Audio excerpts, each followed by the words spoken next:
A former commander of the Swiss Guard, the small force whose job it is to protect the Pope with their lives, has said that there is a, quote, network of homosexuals within the Vatican.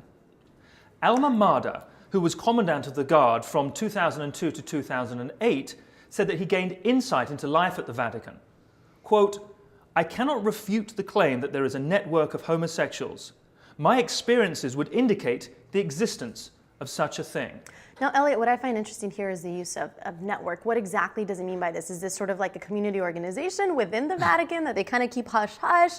Or is it more sort of a cultural phenomena? Like, what does he mean by network? Well, I think it's difficult to be super specific because he doesn't really elaborate too much on it. But if by way of illustration, there was actually, this comes hot on the heels of a quote or a claim made by somebody else earlier in the month, this time an unnamed guard or former guardsman, who says that he himself had been the target of more than 20 unambiguous sexual requests from clergy whilst he was there. Quote, recounting a dinner, he said, quote, as the spinach and steak was served, the priest said to me, and you are the dessert?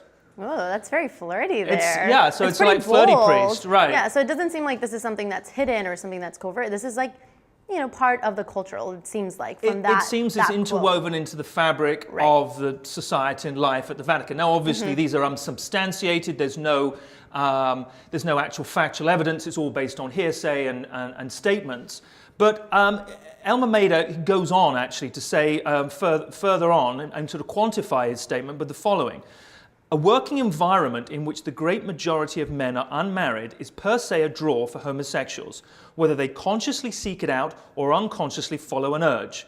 The Roman Curia, the Vatican's bureaucracy, is exactly this kind of environment. Yeah, I mean, it only makes sense. We see this in the animal kingdom with animals, and we see this in prison environments as well, when males are secluded or segregated from the female population. In this case, sort of, it's not socially acceptable for them to be interacting with the women. But, you know, if they're surrounded by a lot of men, and that's sort of their context, similar to prison context, it makes sense that they might perhaps be more open to homosexual behavior. Whether or not they're more open to identify as homosexuals, I think, is a completely different story, especially given the Catholic Church's stance on homosexuality, how incredibly bigoted it is. But here, it's not too surprising that there might be a little flirting here and there. I mean, well, I think it's more than flirting. I mean, I've got to be honest with you. I mean, as I said, I mean, it's pretty explicit without really going into actual specifics. When he mentions these unambiguous advances, these 20 unambiguous advances, does he give some pretty specific?